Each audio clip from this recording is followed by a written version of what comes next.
it's not a huge week for really what I am. In other words, like there's times where I'll see that the book is selling really well. It's really awesome. It's doing really well and it's crazy. And it's so big that I'll find myself looking at the sales only on barnesandnoble.com, no other. So, I think I'm the first one here. I might be the biggest fan. Maybe in the city, I don't know. But I'm here 2 hours early.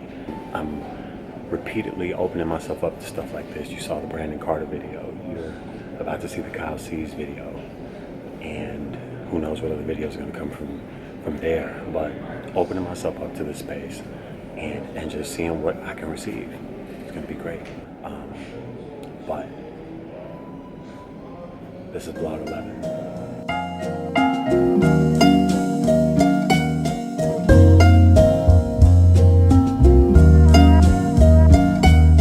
I just do how I love to do. You got to be yourself. You got to be yourself. You ain't yourself, yo. One time, you ain't yourself, yo. One time, you ain't yourself.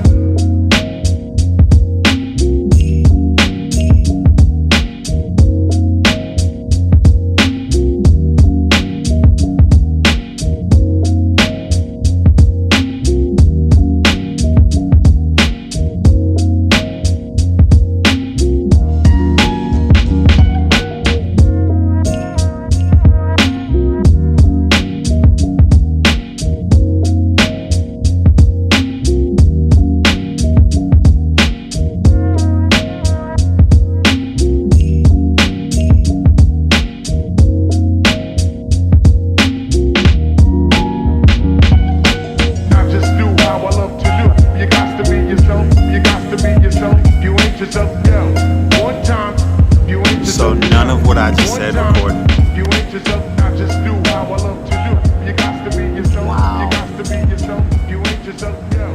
One time, you ain't yourself, yo. One time, you ain't yourself. So do I deny myself? No. I'm doing it again. That was take 1 and I missed it. It's gotta be take 2. What is this need that I have that needs to be fulfilled through telling that story to other people, through telling that story to strangers, through telling that story again and again and again? Why do I need to believe in that story? What is the love and support that I get, and why am I addicted to it? Why do I have to have it? See, you can be addicted to sugar, and you can be addicted to drugs, and you can be addicted to alcohol according to the FDA, but they won't tell you all the other addictions that we have. Addictions to love, addictions to support, addictions to sex, right? Addictions to any type of negative behavior that gives us a positive outcome can become addictive. Any of it. Self-mutilation, all of it can become addictive behavior. But it's not about the behavior itself that's addictive, it's the thing we get from the behavior. When we become depressed and we start reminiscing on the past, we open ourselves up to people. People come to us and they say, what's wrong? And that what's wrong, that moment of care and love and support, that's what we're after. So maybe it's time for us to tell that story to ourselves. Maybe it's time for us to tell that story to ourselves and tell that story to ourselves and actually embrace ourselves. Maybe it's time for us to embrace the fact that we love ourselves through that story. That no story so far has been so bad that it's killed us. That no story, no thing that's happened to you so far has been able to remove you from this universe, that you are still infinite potential. Maybe it's time for us to realize that, or at least open ourselves up to the idea that we might be infinite potential, because even with the stories and even with the trauma and even with the problems and even with the PTSD and even with the depression and even with the anxiety, we're still here and our heart's still beating, and we still have the ability to move each other. And we still have the ability to embrace each other. And we still have the ability to become more than what we are. We still have the ability to make pivotal moves in our lives. And maybe it's time for us to embrace that story. Maybe it's time for us to take that story that we tell others and tell it to ourselves in the mirror. And say, yes, this is a part of my story. Yes, I am the thing that I am. Yes, I am depressed. Yes, I am anxious. Yes, I do have PTSD. Yes. But those things are all necessary to my own personal evolution, that they cannot stop me because they haven't stopped me so far.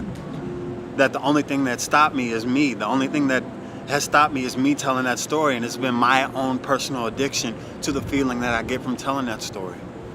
And that I don't need to be addicted to that thing, because that thing that I get from it, I can give to myself. Because there are no limits to what it is that I am. Because I am infinite human potential, just as that person is, and that person is, and this person is, and this person is. That them validating me, why am I addicted to the validation and the love and care and support of others? That the love and care and support of others is a wonderful thing to have, but it's not something to be contingent upon. It's not something I should live my life based upon. I don't have to live my life based upon the love and care and support and approval of others. That I am the final judge and master of my life. That how the universe has ordered my steps is my personal journey, and that somebody else's approval of the steps that I take or don't take never mattered. That it may have mattered at one point in life when I was learning how to live, but at this point in my life that it doesn't matter any longer. That I can become more, that I actually am more, and I am becoming more no matter what. Every single day I have the potential to do so, and I know I have the potential to do so. And so now I love and care and support myself in my own limitations, because as I embrace my limitations, I realize that there's for every act there's an opposite and equal reaction. I do realize that for everything there's an opposite and equal opposite thing. That as I embrace my limitations, I'm also embracing my limitlessness. That as I embrace those things that have tried to stop me, I must be aware that I cannot be stopped. That as the things that try to stop me continue to come, and they continue to line up, and they continue to try to stop me, that they can't. That they can't. And as soon as I say to myself, I am that limitation, the universe comes and destroys that limitation and realizes and makes me realize that I'm not that thing that tried to destroy me. Because that thing is now gone and I am still here. That maybe the limitlessness of our being lies in the limits that we believe. And it's time for us to stop believing in those limits.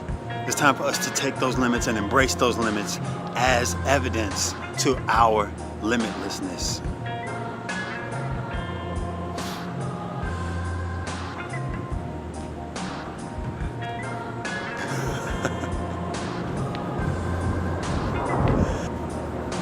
That was pretty good. Wow.